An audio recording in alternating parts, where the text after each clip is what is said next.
Magandang araw sa inyong lahat.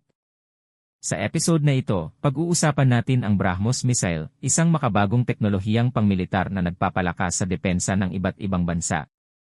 Alamin natin kung ano ang BrahMos missile, ang mga kahalagahan nito, at ang plano ng Pilipinas sa pagkuha ng mga missile na ito mula sa India. Tara, simulan na natin! Ang BrahMos missile ay isang supersonic cruise missile na binuo sa pamamagitan ng isang joint venture sa pagitan ng Russia's NPO Mashinostroyenia at India's Defense Research and Development Organization, DRDO. Ang pangalan ng BrahMos ay hango sa mga ilog ng Brahmaputra sa India at Moskva sa Russia. Narito ang mga pangunahing katangian ng BrahMos missile. 1. Supersonic speed. Ang BrahMos missile ay may bilis na umaabot sa Mach 2.8 hanggang Mach 3, na mas mabilis ng 3 beses kaysa sa speed of sound. Ang bilis na ito ay nagpapahirap sa interception ng missile ng mga kaaway. 2. Multi-platform capability.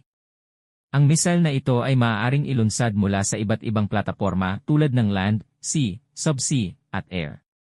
Ang versatility na ito ay nagbibigay ng malaking bentahe sa mga operasyon ng militar. 3. High accuracy. Ang BrahMos missile ay kilala sa kanyang mataas na accuracy at precision strike capability. Maaari itong tumama sa mga target na may mataas na precision kahit pa ito ay umaandar sa napakabilis na bilis. 4. Range.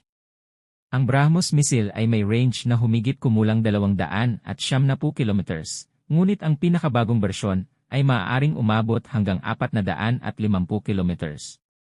Mga kahalagahan ng BrahMos missile. Ang BrahMos missile ay itinuturing na isa sa pinakamakapangyarihang cruise missiles sa mundo dahil sa mga sumusunod na dahilan. 1. Strategic advantage. Ang pagkakaroon ng BrahMos missile ay nagbibigay ng strategic advantage sa anumang bansa na nagpapalakas sa kanilang defensive at offensive capabilities. 2. Deterrence. Ang presensya ng advanced missile system na ito ay nagsisilbing deterrence laban sa mga posibleng agresyon mula sa ibang bansa. Ang potensyal na pinsalang maaaring idulot ng BrahMos missile ay nagpapaisip ng 2 beses sa mga kaaway bago sila magsagawa ng anumang hakbang. 3. Versatility. Ang kakayahang mailunsad mula sa iba't ibang plataporma ay nagbibigay ng flexibility sa paggamit ng missile sa iba't ibang sitwasyon, mula sa depensa ng teritoryo hanggang sa pag-atake sa mga high-value targets. Sa harap ng patuloy na tensyon sa rehiyon ng South China Sea, at iba pang banta sa seguridad, nagpasya ang Pilipinas na palakasin ang kanilang military capabilities. Isa sa mga hakbang na ito ay ang pagkuha ng BrahMos missile mula sa India. 1. Kasunduan.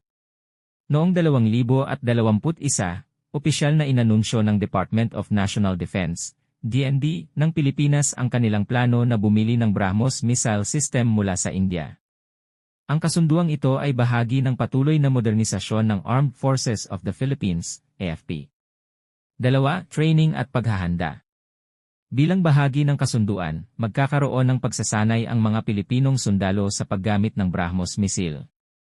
Ang training na ito ay magaganap sa India at Pilipinas upang matiyak na ang mga tauhan ng AFP ay handang gamitin ang makabagong teknolohiyang ito. 3. Deployment. Ang BrahMos missile system ay inaasahang ay de-deploy sa mga strategic na lugar sa bansa upang palakasin ang depensa laban sa mga banta mula sa labas. Ang mga missile na ito ay magsisilbing pangunahing bahagi ng coastal defense ng Pilipinas. Ang pagkuha ng BrahMos missile ng Pilipinas ay may malaking epekto sa seguridad at depensa ng bansa. 1. Pagpapalakas ng depensa. Ang pagkakaroon ng BrahMos missile ay magbibigay ng karagdagang lakas sa depensa ng Pilipinas laban sa mga posibleng banta mula sa karagatan at kalupaan. 2. Pagtataas ng moral. Ang modernisasyon ng militar ay nagdudulot ng pagtaas ng moral sa hanay ng mga sundalo na nagiging mas handa at kampante sa kanilang mga kakayahan. 3. Pagpapakita ng lakas. Ang pagkakaroon ng advanced missile system ay nagpapakita sa buong mundo na ang Pilipinas ay seryoso sa pagpapalakas ng kanilang depensa at pagprotekta sa kanilang soberanya. At diyan nagtatapos ang ating kwento tungkol sa BrahMos missile at ang pagkuha ng Pilipinas ng mga missile na ito mula sa India.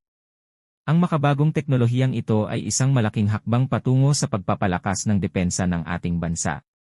Sana'y nag-enjoy kayo at may natutunan kayo sa ating talakayan ngayong araw.